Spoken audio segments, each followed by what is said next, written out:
사람의 지식과 지혜를 자랑하고 또 특정한 지도자를 추종하면서 분파와 분쟁을 만들었던 고린도 교회를 향해서 바울은 그것을 바로잡는 가르침을 전했습니다. 여러분이 추종하고 있는 아볼로와 바울 그리고 베드로는 모두 하나님의 일꾼이고 하나님의 종일 뿐입니다. 그저 하나님이 맡기신 그 일을 수행할 뿐이기 때문에, 그리고 우리 눈에 대단해 보이는 그 일들도 결국 하나님의 심판의 불을 통과해야 하기 때문에 우리 모두 심판 앞에 서야 될 사람들입니다. 그럴 뿐입니다. 그러니까 사람을 추종하지 말고 따르지 말라고 하는 것이 사도 바울의 가르침이었습니다. 그리고 부름을 받은 자가 교회를 어떻게 세울 것인지 주의해야 한다. 우리가 교회를 세우기 위해 했던 그 모든 행적들이 하나님의 불을 통과하게 된다고 하는 이 말씀은 1차적으로는 목회자와 사역자 그리고 직분자를 향한 말씀이었고, 2차적으로는 마지막 날에 하나님 앞에 서게 될 모든 성도를 향한 말씀이기도 하였습니다. 여기까지가 지난 3장의 말씀이었고, 오늘 본문인 4장에 들어와서도 사도 바울은 사역자와 영적 지도자에 대한 말씀을 계속 이어가고 있습니다. 특별히 사도인 자신 바울을 언급하면서 바울과 아볼로 같은 우리를 그리스도의 일꾼이요 하나님의 복음의 비밀, 하나님의 비밀을 맡은 자로 여겨달라고 말하는 것입니다. 1절 말씀입니다. 사람이 마땅히 우리를 그리스도의 일꾼이요 하나님의 비밀을 맡은 자로 여길지어다. 바울이 말합니다. 우리가 그리스도의 일꾼입니다. 우리가 하나님의 비밀을 맡은 자입니다. 이것을 한글 성경으로 보면 우리가 이런 직분자들이니까 눈여겨보십시오. 잘 새겨보십시오. 알았죠? 이렇게 권위를 세우는 것처럼 보일 수도 있겠습니다만, 이 일꾼이라는 단어의 헬라어를 보면은 의미가 다르다는 것을 보게 됩니다. 여기서 이 일꾼이라는 단어의 헬라어 어원은 아래쪽에서 노를 젓다라는 뜻인데요. 다시 말하면 배를 타고 항해를 할 때 그 배 최하단의 밑에 칸에서 노를 젓고 있는 그 노예를 말하고 있습니다. 우리가 영화나 드라마를 보면서 이런 장면을 본 적이 있을 겁니다. 이제 큰 배가 앞을 향해서 가고 있는데 위층에서는 귀족, 부유한 사람들이 연회를 베풀고 이렇게 만찬을 즐기고 있습니다. 근데 그 카메라를 조금씩 아래로 내려가다 보면 그 최하단층에서 우통 벗고 땀 흘리면서 노젓고 있는 그 노예들, 이 일꾼이라는 어원이 아래층에서 노를 젓다라는 이 뜻에서 온 단어입니다. 이것이 사용되면서 시간이 지나다가 일꾼이라는 의미가 되었는데, 그러나 사도 바울이 말하고자 하는 것은 내가 이렇게 힘들고 비천하고 그렇게 찌질하게 살고 있는 노예라고 말을 하려고 하는 것은 아니고, 다만 종이 주인이 시키는 것을 받아서 하는 것처럼 하나님 명령을 따라서 하는 그런 종일 뿐이라는 것을 사도 바울이 강조하고 싶었던 것입니다. 우리가 그리스도의 일꾼입니다. 예수님께서 맡기고 시키신 일을 수행하는 하나님의 종일 뿐입니다. 사람의 종이 아니죠. 하나님의 종일 뿐입니다.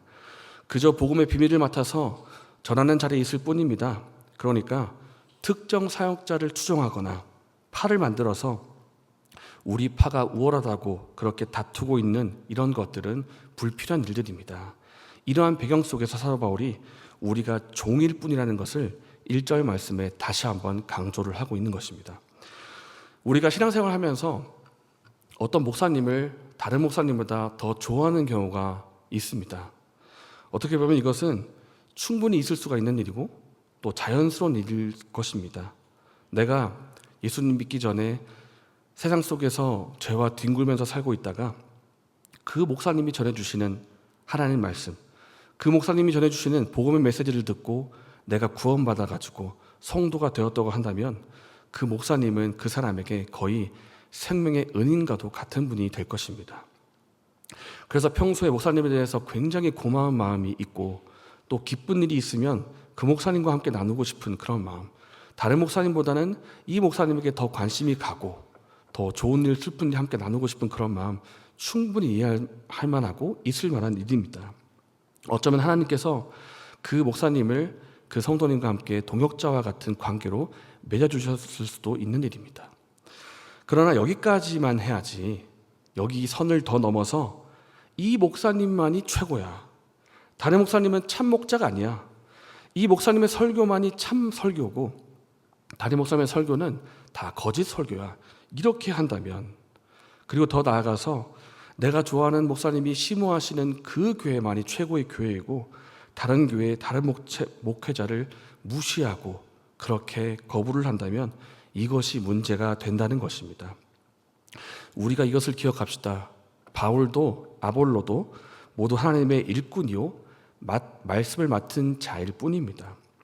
아까 맺어는 노예 이미지를 말했다고 해서 사역자들이 다 천한 존재입니다, 이런 뜻은 아닙니다. 다만 하나님의 부름을 받아서 맡은 일을 하는 하나님의 종이라고 하는 이 사실을 우리가 기억해야 한다는 것입니다. 그렇기 때문에 어떤 특정 인물을 메시아처럼 떠받들어서도 안 되는 일이고, 어떤 특정 인물을 그렇다고 노예처럼 깔볼 일도 아닐 일입니다. 하나님의 부름을 받아서 사역하는 하나님의 일꾼이라고 하는 이 위치를 우리가 잘 기억하고 대해야 한다는 것입니다.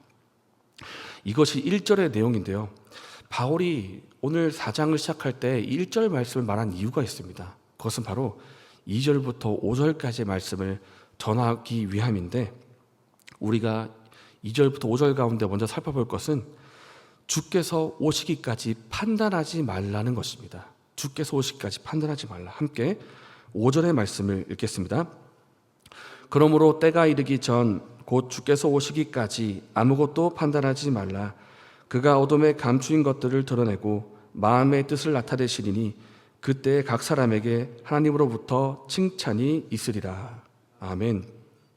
사도 바울은 권면하기를, 여러분 주님이 다시 오시기까지 아무것도 판단하지 마십시오라고 말을 하고 있습니다. 그 이유가 4절 말씀에 나오고 있는데, 뒷부분을 보시면 다만 나를 심판하실 이는 주시니라. 하나님이 나를 판단하시고 심판하실 것이기 때문에 여러분은 저를 판단하실 이유가 없습니다라고 말을 하는 것입니다. 이 판단에 대한 관련된 말씀이 3절에도 나오고 있습니다. 너희에게나 다른 사람에게나 판단받는 것이 내게는 매우 작은 일이라. 나도 나를 판단하지 아니하노니 하면서 다른 사람의 판단받는 것이 사도 바울 자신에게는 아주 작은 일이다, 이렇게 말을 하고 있습니다. 그런데 이 2절부터 5절까지, 그리고 특별히 3절부터 5절까지의 말씀 우리가 보고 있노라면 몇 가지 의문과 질문들이 생길 수가 있습니다. 아무것도 판단하지 말라고? 고린도전서 5장을 우리가 가게 되면 교회 안에 있는 사람들을 판단해야 한다, 이렇게 나오고 있는데, 판단하지 말랬다가 또 판단을 하랬다가 무엇이 맞는 말인가, 서로 모순인 건가, 이런 생각도 들기도 하고요.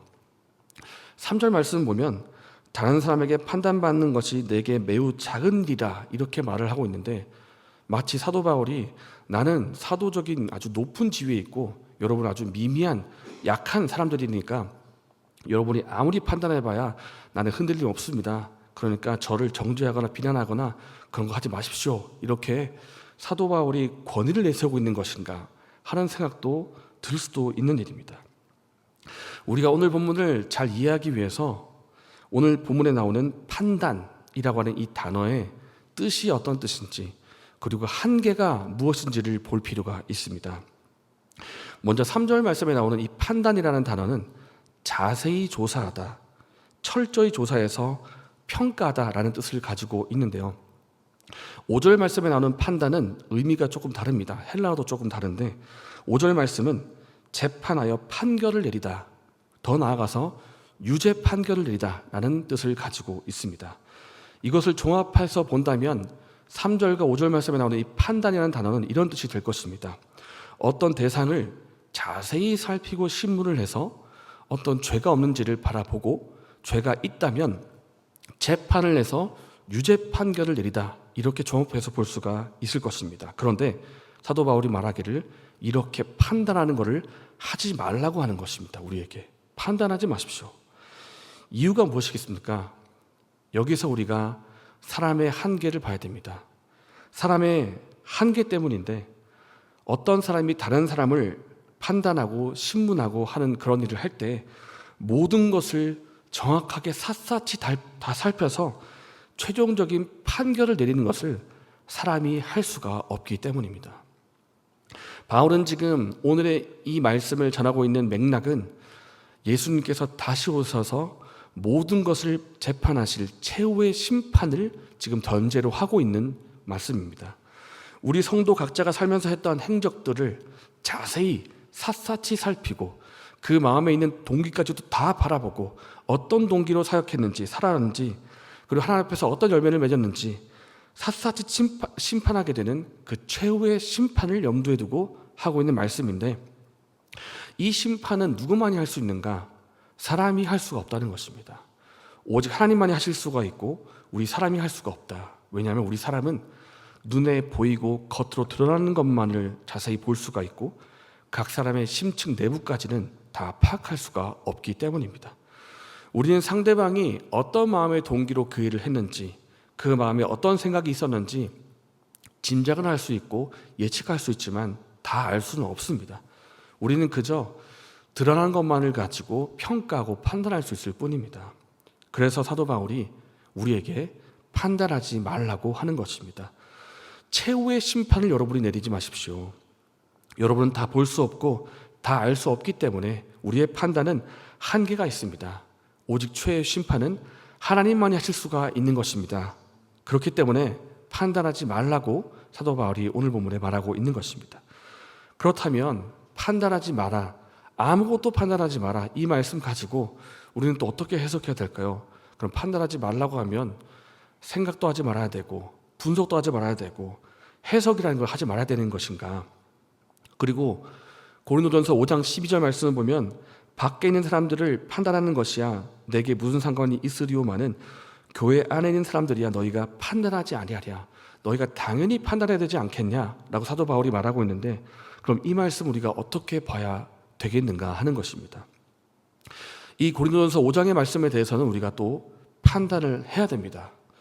조금 전까지 하지 말라고 했는데 또 해야 된다니, 전체적으로 보면 무슨 말이 되겠습니까?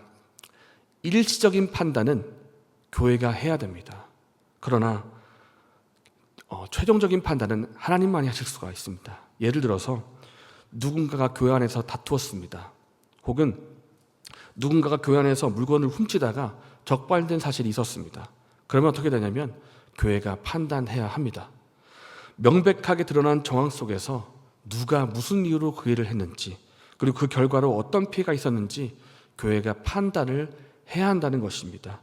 만약에 교회 안에 어떤 성도가 죄를 범한 사실이 있다면 그 교회의 목회자는 그 사람을 만나서 물어보고 판단해야 합니다. 그렇기 때문에 교회가 해야 할 중에 중요한 한 가지가 바로 권징입니다.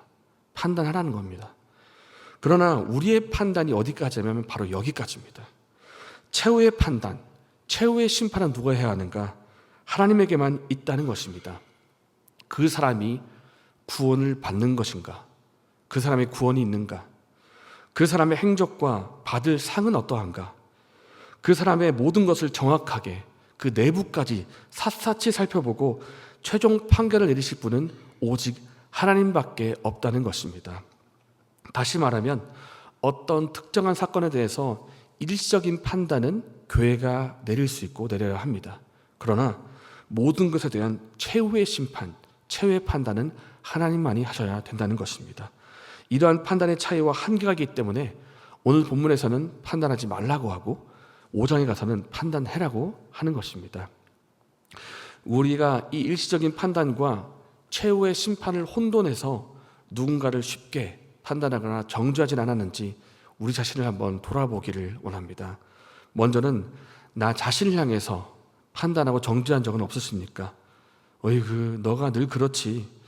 지금까지 해왔던 꼴을 봐라. 니까짓게 뭘 할 수 있겠냐? 네가 그래 왔듯이 앞으로도 그렇게 살 거야. 그냥 다 포기해.